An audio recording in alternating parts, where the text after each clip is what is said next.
यह बैंक विनिवेश के बाद भी एलआईसी बैंक एश्योरेंस जारी रह सकता है। सीएनबीसी टीवी 18 को मिली एक्सक्लूसिव जानकारी के मुताबिक अपनी हिस्सेदारी बेचने के बाद भी एलआईसी आईडीबीआई बैंक के जरिए इंश्योरेंस बेचती रहेगी।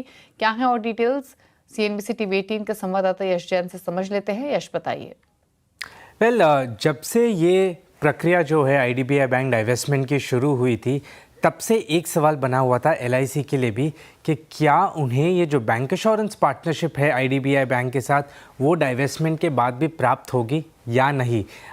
सरकार को भी उन्होंने ये बैंक एश्योरेंस पार्टनरशिप जारी रखने के लिए कहा था और अभी हमें अपने सूत्रों से पता चला है कि ये डाइवेस्टमेंट प्रोसेस समाप्त होने के बाद भी, यानी कि एलआईसी अगर अपना स्टेक डाइवेस्ट आईडीबीआई बैंक में करता भी है, फिर भी ये जो बैंक एश्योरेंस पार्टनरशिप है एलआईसी और आईडीबीआई बैंक के बीच में वो जारी रह सकती है।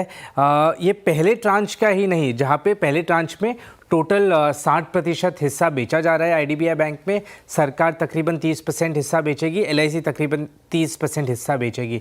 ऑफ कोर्स उसके बाद तो ये बैंक एश्योरेंस पार्टनरशिप जारी रहेगी, पर एक बार एलआईसी अपना हिस्सा 15% से नीचे भी लाती है, जो कि आगे चल के होगा अगले 2 साल में, जैसा सेबी ने कहा है, फिर भी उसके बाद भी एलआईसी और आईडीबीआई बैंक की जो बैंक एश्योरेंस पार्टनरशिप है वो जारी रह सकती है। ये हमें अपने सूत्रों से पता चला है। ये बहुत इंपॉर्टेंट पार्टनरशिप है एलआईसी के लिए। एलआईसी अपना ज़्यादातर प्रीमियम एजेंट्स के थ्रू लाती है, पर पिछले कुछ सालों में एक बड़ा डाइवर्सिफिकेशन एलआईसी प्लान कर रही है अपने डिस्ट्रीब्यूशन में, जहाँ पे वो बैंक का शेयर बढ़ाने पे बहुत फोकस कर रही है, डिजिटल का शेयर बढ़ाने पे बहुत फोकस कर रही है।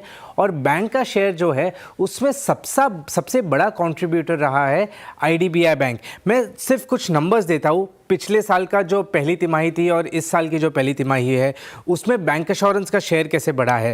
फर्स्ट क्वार्टर FY26 मतलब ये वित्तीय वर्ष की पहली तिमाही में बैंक एश्योरेंस का शेयर रहा है 4.23%।